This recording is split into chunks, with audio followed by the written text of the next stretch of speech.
তারেক রহমানের চীন সফরটা খুব ইন্টারেস্টিং হয়েছে করলে। বিএনপির জাদ্রেল নেতা তারেক রহমানের সফর সঙ্গী হয় নাই মির্জা ফখরুল, শিলং সালাউদ্দিন, আমির খুশরু মাহমুদ। ইন্টারেস্টিং না?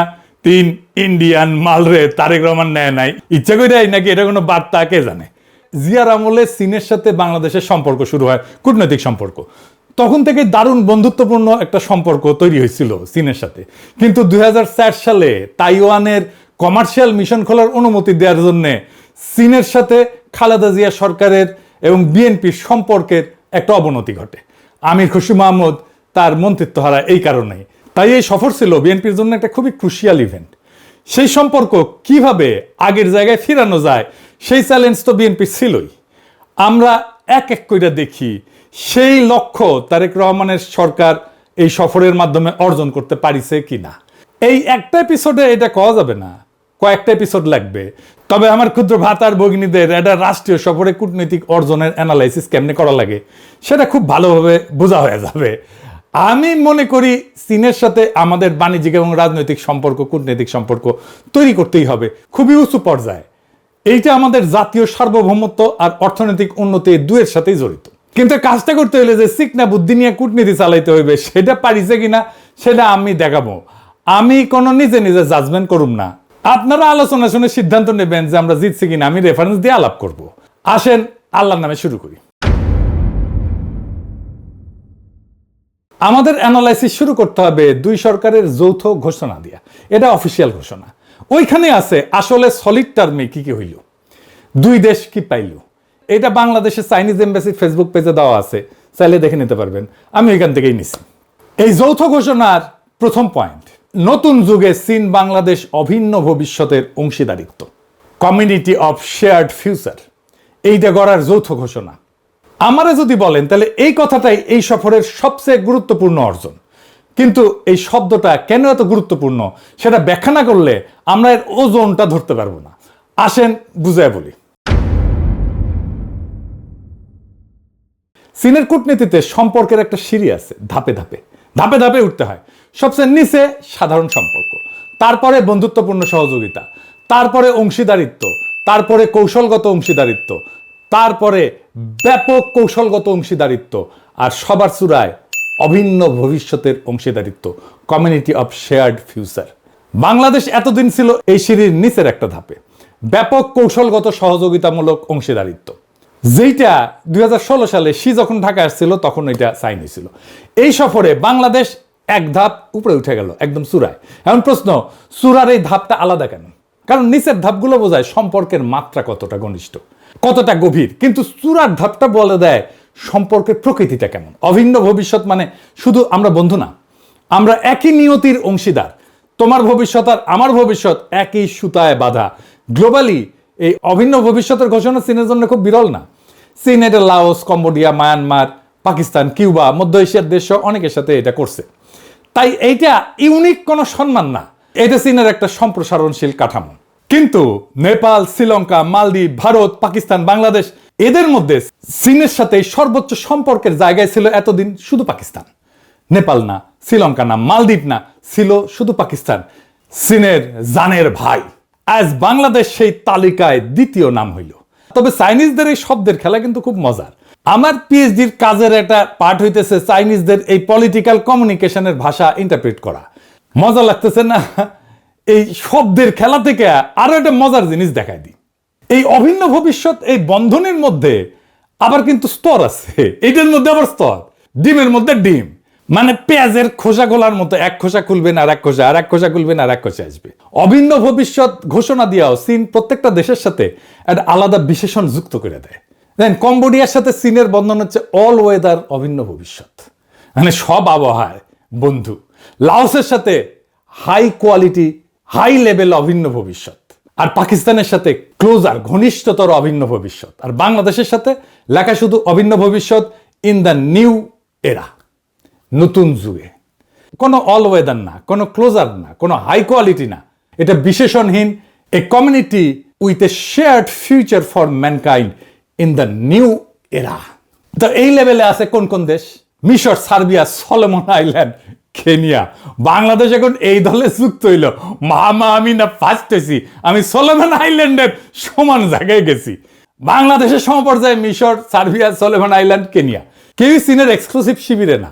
মিশর আমেরিকার সামরিক মিত্র, উপসাগরীয় অর্থে নির্ভরশীল, একই সাথে ব্রিক্সের সদস্য। সার্বিয়া ইউরোপিয়ান ইউনিয়নের প্রার্থী, ইউরোপের কেন্দ্রে। কেনিয়া পশ্চিমা উন্নয়ন সহযোগী, IMF এর সাথেও আছে, একই সাথে চীনের বড় ঋণ গ্রহীতা। সোলোমন আইল্যান্ড ছোট একটা স্পেসিফিক দ্বীপরাষ্ট্র, অস্ট্রেলিয়ার নিরাপত্তা প্রভাব বলয়। তার মানে এই স্তরটা মতাদর্শিক কোনো ব্লক না। মিশর, সার্বিয়া, কেনিয়া কেউই চীনের শিবিরভুক্ত না, এরা সবাই মাল্টি অ্যালাইড। বাংলাদেশ এই অর্থে তাদের সাথী। তাইলে এই লেভেলে যাইয়া বাংলাদেশের লাভ কি? এক নম্বর লাভ একটা প্রকাশ্য পরিচয় ঘোষণা। চীনের সংজ্ঞা অনুযায়ী এই স্তরে ঢোকার মানে হইল আপনি চীনের community of shared future for ম্যানকাইন্ডের দর্শনকে স্বীকৃতি দিলেন। এখন আমার ক্ষুদ্র ভ্রাতা আর ভগিনীরা কবে, দাদা এই কমিউনিটি অফ শেয়ার্ড ফিউচার এটার মানে কি? এটা খায় না মাথার দেয়? আক্ষরিক অনুবাদ হইতেছে মানব জাতির অভিন্ন নিয়তির সম্প্রদায়। নামটা শি জিনপিং আনুষ্ঠানিকভাবে চালু করে 2012 থেকে 2013 সাল। আর 2017-তে এটা চীনের সংবিধানে কমিউনিস্ট পার্টির গঠনতন্ত্রে ঢুকে যায়। তার মানে এটা নিছক স্লোগান না, এটা চীনের আনুষ্ঠানিক রাষ্ট্রীয় মতাদর্শ। শি জিনপিং চিন্তাধারার কেন্দ্রীয় এটা স্তম্ভ। দর্শনটা কি? মূল দাবিটা হইতেছে পৃথিবীর সব দেশের নিয়তি পরস্পর সংযুক্ত, তাই একটা অভিন্ন ভবিষ্যৎ থাকতে হবে যেখানে সবার নিরাপত্তা, সবার উন্নয়ন, সবার সমৃদ্ধি ভাগ করা হবে। পারস্পরিক সম্মান, উইন উইন সহযোগিতা, সভ্যতার বৈচিত্র্য, কেউ পিছায় থাকবে না। এর সাথে যুক্ত শির 4টা গ্লোবাল ইনিশিয়েটিভ। কি কি? Global development initiative, GDI, global security initiative, GSI, global civilisational initiative, GCI, আর সাম্প্রতিক গ্লোবাল গভর্নেন্স ইনিশিয়েটিভ। কিন্তু আসল রাজনৈতিক বিষয়বস্তু একটা মোড়কের নিচে, একটা বিকল্প বিশ্ব ব্যবস্থার নকশা। পশ্চিমা উদারনৈতিক আন্তর্জাতিক ব্যবস্থার পাল্টা ব্যবস্থা। পার্থক্যগুলো দেখেন। পশ্চিমা ব্যবস্থা কি বলে? যে সার্বজনীন মূল্যবোধ আছে, মানবাধিকার, গণতন্ত্র, তাই না, যা সব দেশের জন্য প্রযোজ্য। চীনের শেয়ার্ড ফিউচার বলে প্রত্যেকটা সভ্যতার নিজস্ব পথ আছে, কেউ কারো মূল্যবোধ চাপাবে না। শুনতে উদার, কিন্তু এর কার্যকর অর্থ হইতেছে মানবাধিকার বা গণতন্ত্র নিয়ে আমার সমালোচনা করতে আসলে এটা আভ্যন্তরীণ বিষয় হস্তক্ষেপ বলে আমি দাগাই দিব। আমি এর পরের এপিসোডে চীনের পঞ্চনীতি নিয়ে কথা বলবো। শেয়ার্ড ফিউচার হইল পঞ্চনীতির আধুনিক বিশ্বায়িত সংস্করণ। দ্বিতীয়ত, এটা আমেরিকা কেন্দ্রিক বিশ্ব ব্যবস্থার বিকল্প।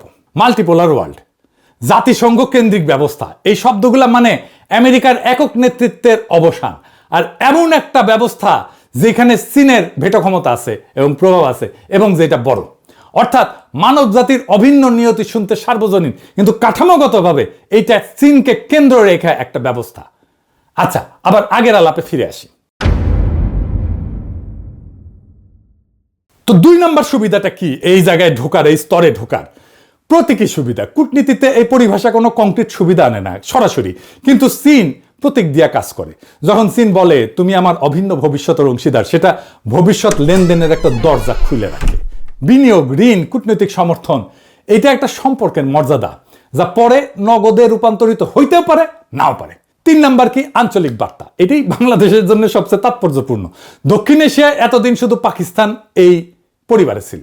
বাংলাদেশ যোগ দেওয়া মানে ভারতের ঠিক পূর্ব সীমান্তে আর একটা দেশ প্রকাশ্যে চীনের পরিচয়ের কক্ষপথে ঢুকে গেল। ভারতের জন্য এটা একটা কৌশলগত উদ্বেগ, আর বাংলাদেশের জন্য এটা একটা লিভারেজ। ভারত, পশ্চিম এদের সাথে দর কষাকষি যেতে কইতে পারবে আমার কাছে বিকল্প আছে। এইটা একটা দেখানোর কার্ড থাকলো হাতে।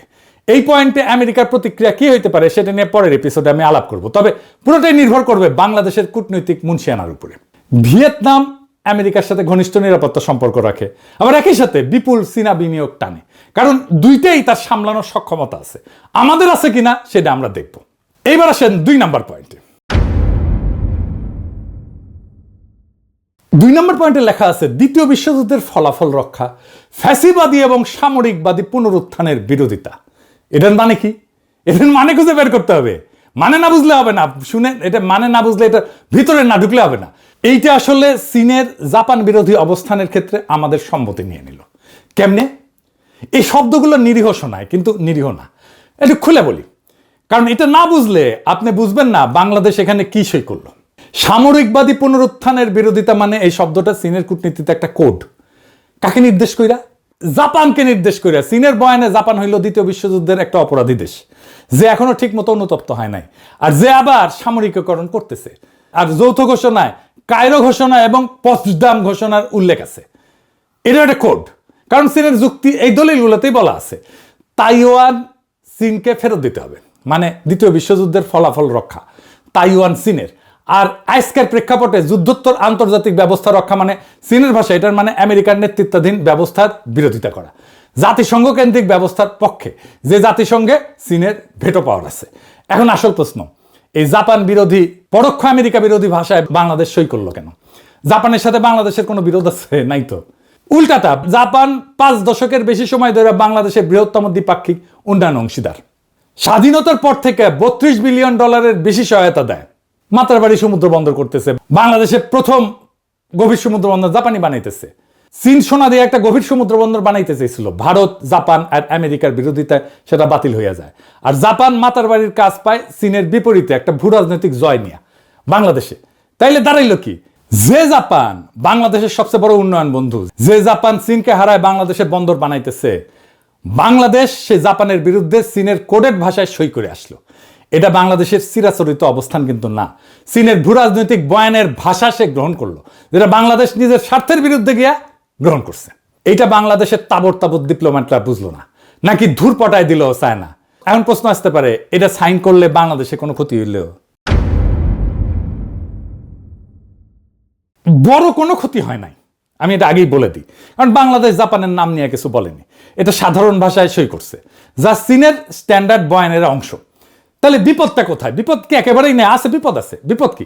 3টে জায়গায় বিপদ আছে। 1 নম্বর কূটনৈতিক। টোকিও এই কোডের ভাষা চিনে, তারা জানে কায়রো, পটসডাম আর সামরিকবাদী পুনরুত্থান এটা কি। এটা চীনের জাপান বিরোধী শব্দ ভান্ডার, চীনের জাপান বিরোধী বয়ান। বাংলাদেশ সেই ভাষায় সই করায়, জাপান তো ভুরু কুচকাবেই। কিন্তু জাপান এটাও জানে এই ভাষার স্ট্যান্ডার্ড চীনা টেমপ্লেট। চীন প্রায় সকল অংশীদারকে এইটাতে সই করায়। তাই জাপান সম্ভবত এটাকে গুরুত্ব না দিয়া প্র্যাকটিক্যাল সম্পর্কতে মনোযোগ দেবে। জাপান বাস্তববাদী, প্রতীকে প্রতিক্রিয়া দেখায় না সহজে। 2 নাম্বার, জাপান কি প্রতিশোধ নেবে এটার জন্য? না, কারণ জাপানেরও বাংলাদেশকে দরকার। জাপানের বাংলাদেশে বড় বিনিয়োগ আছে এবং সেটা চীনকে ব্যালেন্স করার কৌশলের অংশ। জাপান বাংলাদেশকে চীনের দিকে আরো ঠেলে দিতে চাইবে না একটা প্যারাগ্রাফের একটা ভাষার জন্য। কূটনীতিতে যার আপনাকে দরকার, সে আপনার ছোটখাটো অসঙ্গতি এটা হজম করে ফেলে। 3 নাম্বার, এখানে কিন্তু আসল বিপদটা বিশ্বাসযোগ্যতার ক্ষয়, নির্দিষ্ট শাস্তি না। বাংলাদেশের আসল কৌশলগত সম্পদ হইল credibility as a balancer. Balance রক্ষা করে চলার যে ক্রেডিবিলিটি, এটা ক্ষতিগ্রস্ত হয়। সবার সঙ্গে কথা বলতে পারার ক্ষমতা, কারো পকেটে না থাকা, এই ধরনের ভাষায় সই করলে সেই ভাবমূর্তি ক্ষয় হয়, এটা দাগ পড়ে, কালো দাগ পড়ে। জাপান, আমেরিকা প্রত্যেকে একটা করে নোট লিখে দিবে যে বাংলাদেশ চীনের বয়ান গ্রহণে দ্বিধা করে না, এমনকি নিজের স্বার্থের বিরুদ্ধে যায়ও। একটা যৌথ ঘোষণা বিপর্যয় ঘটায় না, কিন্তু এরকম 10টা সিগন্যাল আসলে বাংলাদেশের নিরপেক্ষ ব্যালেন্সের পরিচয়টা এটা হারায় যাবে। এই কাজটা বাংলাদেশ অনেক করে ফেলছে আগে। আমেরিকার সাথে ট্যারিফ এগ্রিমেন্ট সাইন করছে, ওইখানে আবার চীনের নাম উল্লেখ করে নাই, কিন্তু সরাসরি আছে নন মার্কেট এন্টিটির সাথে কৌশলগত চুক্তি করতে পারবে না, মানে চীনের সাথে। ইরানের প্রধান নেতা নাম মারা গেল, ইরানের বিরুদ্ধে পরদিন বিবৃতি দিল বাংলাদেশ। সব চুক্তি আর সব বিবৃতি যেহেতু ইংরেজিতে লেখা থাকে, তাই বাঙ্গুদের মনে হয় টিকি লিখেছে, সাইন করে দিই। হজ্জা গ্রামে বিচার করছে, একদিন এক লোক এসে নালিশ জানাইলো, লম্বা করে নিজের পক্ষে কথা কইল। হজ্জা বলল, ঠিকই কইছো তুমি। একটু পরে বিপক্ষের লোক এসে উল্টা কথা বলল, হ্যাঁ, নিজের পক্ষটা বোঝাইলো। হজ্জা ওকেও কইল, তুমি ঠিকই কইছো। তো পাশে বউ বসেছিল হজ্জা, তো অবাক হয়ে কইল, এ কেমন কথা? একজন বললো এক কথা, আপনি বললেন সে ঠিক, আর একজন উল্টা কথা বললো, সে আপনি বললেন সেটাও ঠিক, দুইজনে তো ঠিক হইতে পারে না। হজ্জা একটু ভেবে নিয়ে কইল, তুমিও ঠিক কইছো। পরের এপিসোডে দেখামো এই চীন সফরে আর কি কি ঠিক বলিছে বাংলাদেশ। তবে আমাদের লক্ষ্য হবে বাংলাদেশ যেন কারো পকেটে না ঢুকা নিজের স্বার্থ রক্ষা করতে পারে। সেইখানেই বাংলাদেশের মুক্তি, সেখানে বাংলাদেশের জনগণের মুক্তি। ইনকিলাব জিন্দাবাদ, আজাদি জিন্দাবাদ।